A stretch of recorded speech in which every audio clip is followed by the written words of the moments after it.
All right, guys, this is going to be a complete guide to exterminate no See Ums, aka biting midges, from your house, right, or apartment. There's no sources for this online anywhere. I've not seen anything, no YouTube videos, no science. Pest control doesn't know about these bugs like they should. Nothing, right? Once they've taken up a place in your house and they're invested your house, you're in trouble, right? So, let me just give you a little bit of backstory. I was living in apartments and I had this bug issue, and then they let me out of the lease for free. They let me out of the lease, and I moved a mile away to a different apartment that was a little bit nicer. And then winter ended, and I ended up with the same bug issue. And at that point, I was like, okay, I'm ordained to solve this. I can't run anywhere else. Like, I need to solve this, right? And just to give you, a glimpse of my results have been. So I used to live in existence, a Hunger Game existence, where I was getting bitten all day in my butt, in my armpit. As soon as I woke up and I was around my house, I was getting bitten on my back. I was getting bitten by bugs and I couldn't see them. I went from living like that, getting bitten, and even on some days killing three no see a day, killing them like with my zapper, like zap dead. I went from that existence to now I don't ever get bitten. I don't ever get bitten. That's not something that I worry about. Oh, I'm gonna get bitten. That's no bitten, right? And then no, I'm gonna be honest. I killed one about a week and a half ago, and that was because I left my door to outside open all day. So I'm like, okay, who can I blame? I left my door open, and I killed that one. And before that, I had literally not seen one. I don't know, 3 weeks, something like that. And then before that, another 3 weeks to a month, I had not seen one. Basically, they're not on my mind. They don't exist to me. Like, they're just not on my mind. Like, I was getting destroyed by them to now I I don't think they exist. I don't know, like, if they don't exist, they're not part of my existence. So that's my results, and we're gonna take this step by step. In the video, in the description of the video down below, there's gonna be a Google Doc that describes what I'm gonna go through in this YouTube video, but with more detail or just more. It's gonna be a checklist that you can go step by step and apply to your specific apartment or your specific, um, house. It's gonna be the same logic, the same core principles, but just follow it, and you can see it, print it out, whatever, and look at it and try to apply it to your situation. And I hope that should help you out. I don't know, but it's helped me out. It's definitely helped me out. So yeah, let's go ahead and get into it. So Act One. So there are gonna be two acts of this, right? Act One will be cleaning sinks and pipes, and Act Two will be sealing the premises, right? So we're gonna start with Act One with cleaning. I think cleaning is foundational because it prevents them from reproducing in your house, right? If if one gets in your house, but he's able to lay, or she's able to lay, I don't know, 10 eggs or 100 eggs in your sink, and they hatch and 50 of them or 20 of them survive, you have a bigger problem, right? So cleaning and sealing the premises, I mean, they're equal importance, but we're going to start with cleaning because if you stop the video early or whatever and you only do the cleaning, you might be in better shape. Anyways, whatever. Cleaning comes first. So, cleaning sinks and pipes. Let's go. Kitchen. We're starting the kitchen. All right, so what am I doing here? I'm literally just taking everything out of the sink by hand. Go in your sink, take everything out of there, right? Okay. Then I'm putting some soap in there, and I'm going to clean it with a sink brush. Okay. So, pour the soap in there. Got the sink brush. You can get this from Home Depot. Just look up like sink brush. I'll post a link or something in the Google Doc. But yeah, cleaning the sink with a sink brush, and you're just really getting in there, right? You after you picked everything out in there, you're just brushing everything down in there, and just really breaking everything down in your garbage disposable down there, right? Okay. To end it off, you're just gonna add water, right? You're literally just gonna add water and just rinse it out with hot. You can rinse it out right now. But I would use hot water at the end of this. You're going to use hot water, boiling hot water. Just pour it down both ends of your sink, right? And this is the dirty side of the sink. The other side of the sink doesn't get dirty, right? Because it doesn't take in, it's not a garbage disposal. But for the other side of the sink, you need to pour hot water down there too and make sure there's obviously no blockages, anything. The main point of why we're doing clean the sinks, and this is very important. The reason you're cleaning the sinks is because the no seams breed in the gunk of your sink, right? They breed in the nastiness and the biofilm of your sink. So if there's any, this nastiness in your sink, old, cold oil, or anything nasty in your sink, they can lay eggs in that and they'll hatch and they'll reproduce, right? Like in my sink, I personally found, we won't see it because I already cleaned it. But in my pipes, I found the nastiest peak of black gunk in there. And I'm like, wow, like this is perfect breeding opportunity. But anyways, moving on from cleaning the top sink, now we're moving on to pipes, right? So this pipe I'm about to clean right here, this pipe is a pipe that is connected to your dishwasher. It's connected to your dishwasher, and what it does is it lets out water from your dishwasher into your garbage disposal. And what I found in here was not a nasty black gunk.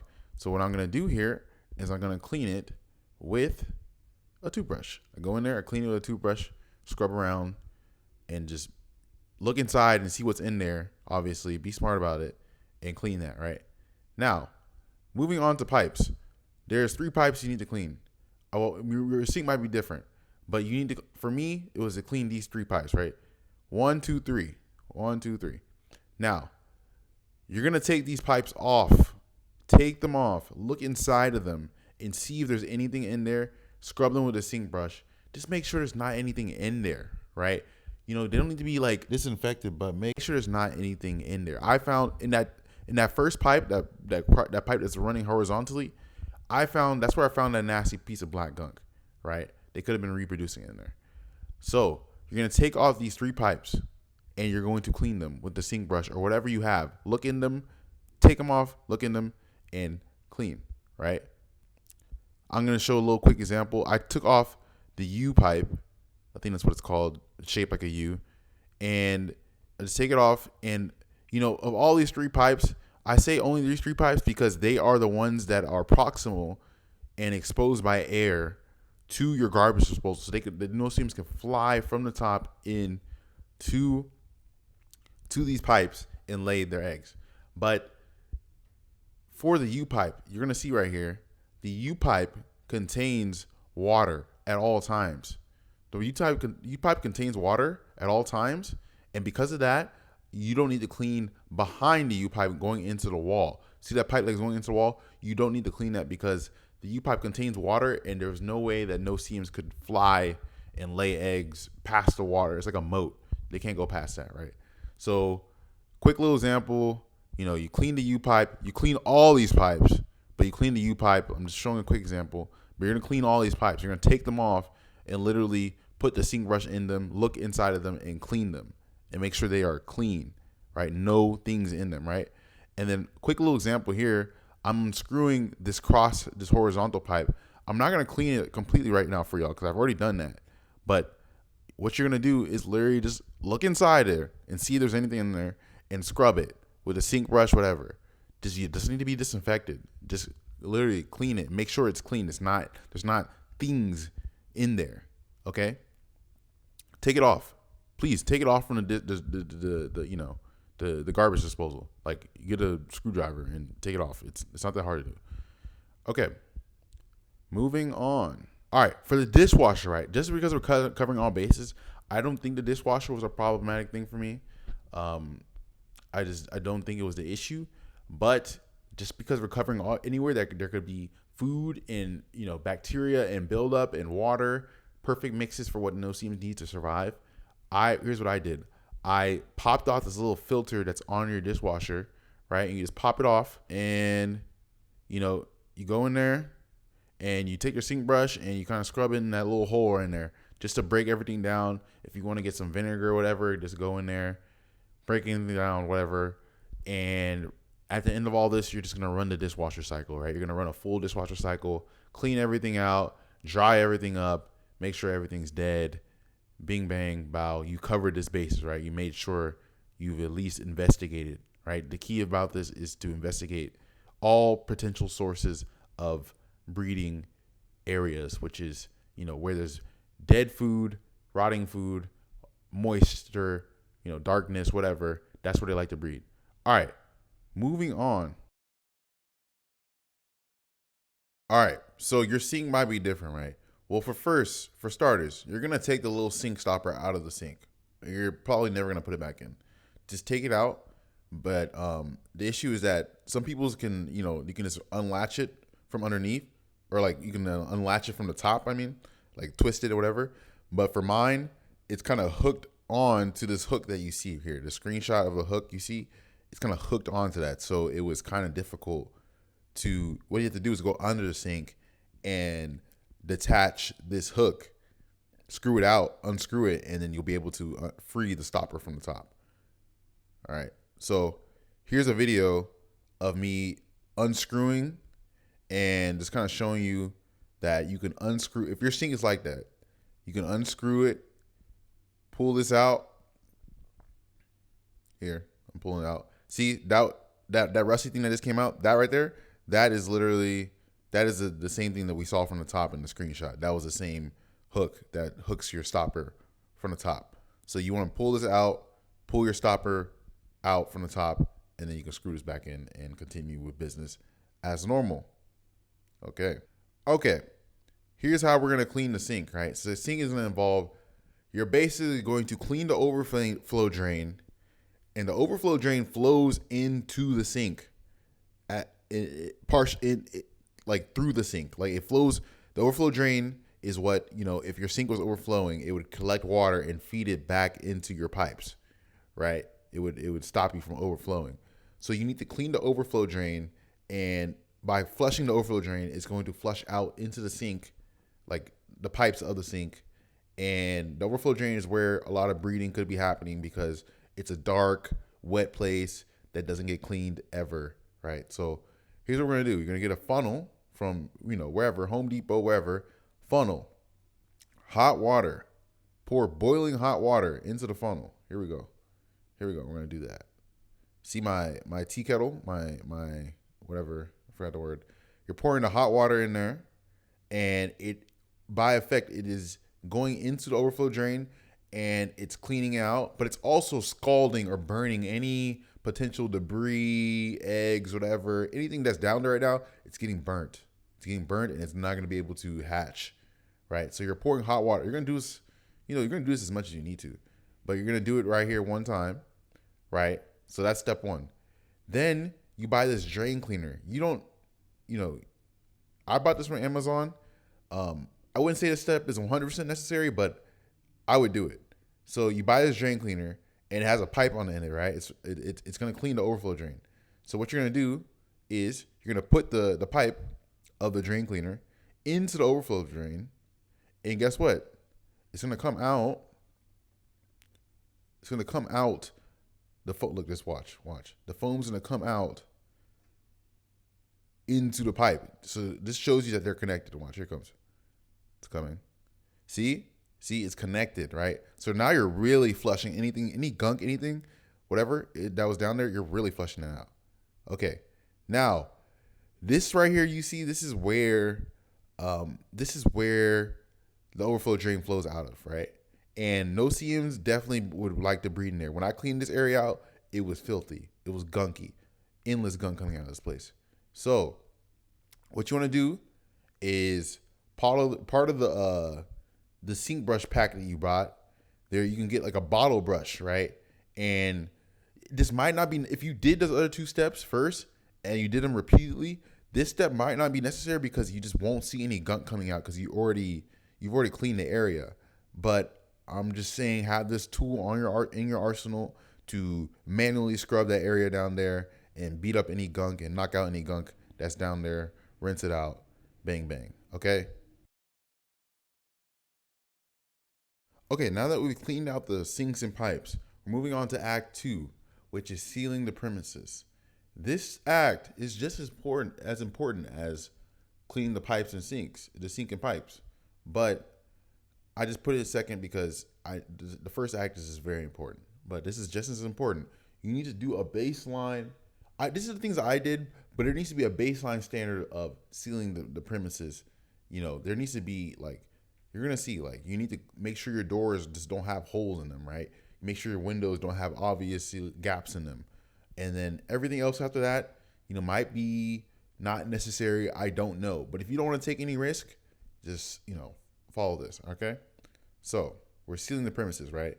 So this is a video of this is my only door that's exposed to outside, right? It's the only door.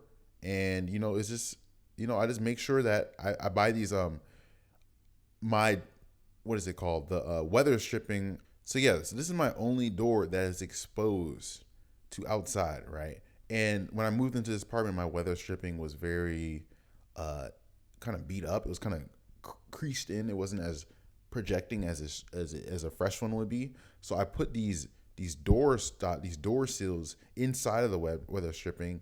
That way it can bolster the weather stripping and provide a tight seal to the door. I don't know if no seams were actually coming through this while the door was closed. I kind of doubt it, but in an emergency, I was just not taking any chances. So just make sure weather stripping is good, right? Okay, so like I said, you need to buy no seam netting. And what I did is I put no seam netting inside of all my vents, inside of all my air vents. I put it right behind the little metal part here, and that way, if there's any no seams in the AC vent or an attic or anything, I'm not taking any chances. They're not coming out. They're blocked. They're not coming out. So I see how I put this back there. Everybody's AC vent might be different. I stuffed it in. I cut, a rectangle like this and just stuffed it in on the sides. There's some foam there that I stuffed it into, just to get a good seal. Your AC vent might be different. I don't know what your apartment looks like, but I just kind of stuffed that in there and that was good to go. Okay. Same thing here with the air filter. I cut a big rectangle of no seam filter. I just put it behind the air filter because I'm just like, I'm not taking any chances. Like, who knows what's going on up there? And by the way, I'll make this point now. I did find, once I was basically done with the no seam infestation, I opened up my AC vent. I went into my attic where my AC vent is, and I found a drip of water that contained a bunch of dead no seams. So I don't know when those things got there, but it could have been, I hypothesized that once I decided that I was going to seal all my AC vents, however the no seams were hatching or got in there, they had no way to get out anymore. So with no way to get out, they were trapped and they died in there. That's what I hypothesized. I don't know. Just, I'm not taking any chances. Anyways, next step would be your windows, right? So in my old apartment, it was really bad. The windows actually, the window seal, like the little, the window netting, the bug netting on the window sills, they were actually, so the standard netting on the windows is already too big. The holes are too big and they let no seams through anyway. Plus, the windows, the frame that the netting came in was too small for the window. So there was just a 1-inch gap on each side anyway. So there's no point of even having the netting up. And I would see bugs there on the side there, dead in there. I don't know if they were making the house through that way, but yeah, I saw that. So here I would just, you don't have to do this. This may not be necessary. Like I said, clean your sinks and pipes thoroughly first, right? Start there. But what I did is I wrapped my windows in no seam netting, right? I cut a long piece of no seam netting that you can order from Home Depot. It's going to be in the Google Doc, but I just basically cut a long piece of no seam netting, took the frame out, wrapped the bug framing, the frame like a present, basically, just like one time around the sides. And I can show you. Here's a video of me like doing a sample of how you would wrap it. You would basically take the window frame thingy, wrap the no seam around it, and then just staple the wrap at the top and at the bottom. Just staple it together or whatever, however you're gonna tie it together. You're literally just gonna wrap it, and that's gonna be a way that you're gonna have no seam netting on your window frame thing. I don't know what that's called. Anyways, all right. So we're coming towards the end here. This is going to be about bug bombing, right? And just killing bugs with, pesticides. So I would say fundamentally, if you do not clean your sinks and your pipes and you don't take the measures of, whatever, putting the no seam netting in your AC vents, whatever, all these precautionary measures, those come first. Those are foundational to preventing and excluding the no-see-ums. The bug bombs will kill what's in the air probably.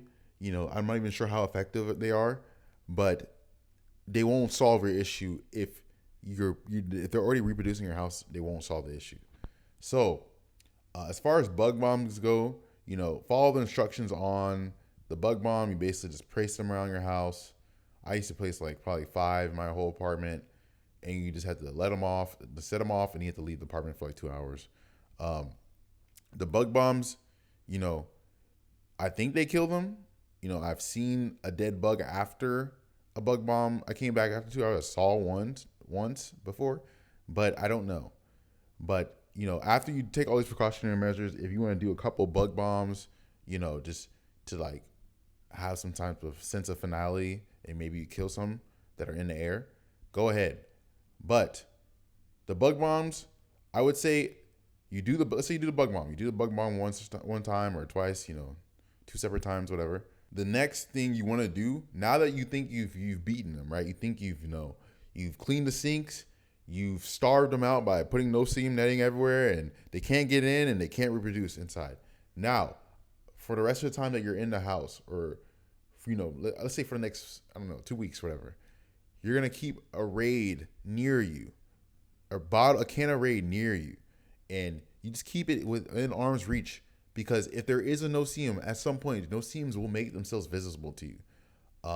They really, and I'm gonna go into this because no-see-ums will make themselves visible to you. If you have enough light and you're a sitting object, no-see-ums will show up in your face. For me, they showed up. Before they bit me, they will show up. They will literally fly directly in front of my face, and it's like they're attracted to the CO2 that's coming out of my body directly from my mouth, and then I'll just see them like fly across my screen when I'm like working. But what you want to do is you want to keep a can of Raid for one of these moments. And let me go into this right now, right? Besides the can of Raid, if you want to see no-see-ums, you just need to light your place up with light. Like make it like a prison break, floodlight situation. For me, I'll turn on all the lights. I have this lamp. I have like really strong LED, just like lights coming from my ceiling, and like when my apartment's lit up, like you can see everything, right? So, with this Raid, you want to have the lights on, and then with this Raid, like if you keep a Raid by you, a no-see-um will fly across your face. And once like they're flying, one flies across your face, it's like, oh, okay, he's trying to pick his spot, he's trying to eat you. So there will come a chance, if you work from home especially, they fly across your face. For me, I've killed plenty where they flew across my face. I grabbed the Raid that was within arm's reach, blasted them, killed them right on the spot, dead. They went against the window, whatever. They decided to land against the window, killed them right there on the spot. So they're definitely killable, and I would say this is the most reliable way to kill them once you're in these final stages, because it's just like you don't know the bug bomb works. You just don't know if it's actually working. But if you're a sitting duck at your house and you have Raid by you and you're a target for them and they fly across your face, you can just kill them on sight, and you just know that you're definitely getting a confirmed kill, and you're dwindling the numbers, right? You're definitely dwindling how many are left, right? So this is like a final security check. It's like, hey, I've done everything. I've cleaned everything where they can reproduce, and I've done everything to keep them out. Now let's kill the final ones. Let's kill the final ones that could exist in the place. And this is how you do that. Keep the Raid by you. So yeah, that's all I got to say for this. Look, the Google Doc is going to have a checklist and a step-by-step on how to do this. You need to apply the situation to your specific situation, because you don't live in the same apartment I do. I don't live in a house. You could live in a house. It could be a little bit different, but it's the same fundamentals that still apply. This video was more to provide a visual, but if you print out the Google Doc and you follow it and use that as more of a standard of how you're gonna take this on, I would suggest that. But yeah, let me know in the comments what you've been going through. Let me know if this worked out for you. I want to know. This has been really emotionally hard for me to deal with. This is very hard situations, like living in the Hunger Games in real life. So yeah, let me know. I'll put the Google Doc in the links in the description, and that's it for now. All right, peace.